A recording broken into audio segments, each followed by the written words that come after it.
Ya, kita akan membahasnya lebih dalam dengan koresponden Kompas TV untuk Singapura dan Malaysia, Oki Madasari di Singapura. Selamat malam, Mbak Oki.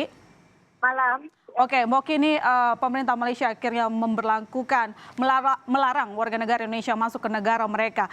Bagaimana dampaknya ke sektor tenaga kerja di Malaysia? Ya, sebenarnya apa yang sedang terjadi di Malaysia dalam sektor tenaga kerja itu sebagaimana yang terjadi di negara lain akibat dari COVID. Artinya sedang ada kelesuan, sedang ada banyak penutupan usaha, sedang ada banyak tenaga kerja yang akhirnya kehilangan mata pencaharian dan pekerjaan. Itu yang menjadi yang berimbas kepada tenaga kerja dari Indonesia. Baik itu yang bisa kita katakan legal dikirim sebagai TKI maupun yang memang secara mandiri atau bisa kita katakan ilegal berada di Malaysia. Jadi keputusan untuk melarang orang Indonesia masuk ini akhirnya bisa dikatakan juga seiring dengan kondisi di Malaysia di mana sektor pekerjaan banyak kelesuan dan akhirnya mengakibatkan adanya banyak tenaga kerja yang tidak bisa mendapatkan pekerjaan lagi. Oke. Ada dampaknya untuk Malaysia sendiri sebenarnya dengan kebijakan ini. Namun demikian, sampai kapan kebijakan ini akan diberlakukan, Mbak Oki? Ya, kebijakan ini diumumkan tanggal 1 September dan baru dimulai hari ini 7 September. Kalau pertanyaannya sampai kapan, ini akan sangat tergantung dengan bagaimana perkembangan kasus COVID di Indonesia. Seperti yang tadi sudah disampaikan juga bahwa ukuran terhadap pelarangan ini adalah kasus total 150.000. Dan di Asia Tenggara hanya ada 2 negara yang kasusnya melampaui itu, yaitu Indonesia dan Filipina. Sementara di luar itu kita tahu Amerika Serikat pun menjadi bagian dari negara yang tidak diperbolehkan masuk. Nah, yang harus diketahui juga, Malaysia bukan satu-satunya negara yang melarang orang Indonesia masuk. Singapura sudah lebih dulu tidak mengizinkan Indonesia masuk. Dan sekitar 2 minggu lalu, Menteri Luar Negeri sudah datang ke Singapura, Menteri Luar Negeri Tom Marsudi datang ke Singapura untuk memulai negosiasi agar Singapura membuka jalur khusus agar orang Indonesia masuk.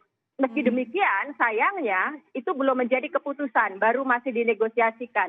Jadi sampai saat ini sesungguhnya bukan hanya Malaysia, tapi Singapura pun masih belum bisa menerima orang Indonesia untuk masuk ke negaranya. Ada semacam langkah ekstrim perlindungan dari negara Malaysia maupun nanti rencana Singapura. Ini soal sektor kesehatan berarti ya, Mbak Oki. Nah, pertanyaannya Mbak Oki, kalau memang ini kan kalau Malaysia sendiri itu punya alasan melarang warga negara Indonesia ataupun 22 negara lain yang masuk ke negara mereka dengan alasan kesehatan COVID-19 begitu. Sebenarnya kalau kita lihat secara tren bagaimana kondisi soal kasus COVID di Malaysia? Ya, Malaysia memang salah satu kasus menarik di Asia Tenggara. Malaysia adalah salah satu negara yang paling awal mengumumkan lockdown. Dan itu yang kemudian langsung diikuti oleh Singapura. Jadi beberapa hari setelah keputusan lockdown, Singapura mengikuti lockdown. Dan hasilnya adalah Malaysia adalah negara yang termasuk berhasil mengendalikan kasus COVID. Total kasus COVID di Malaysia hanya sekitar 8.000, tidak melebihi angka 10.000.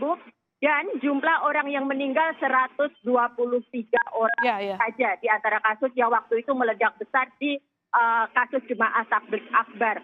Nah, yang menarik juga Malaysia adalah yang salah satu yang paling ketat menerapkan aturan, memberikan rule mana yang boleh dan mana yang tidak, dan tentu saja dengan sanksi-sanksi. Nah, yang harus diketahui juga per akhir Agustus lalu, Singapura dan Malaysia sudah saling membuka perbatasan. Jadi Singapura juga sudah mengumumkan negara-negara mana yang boleh masuk.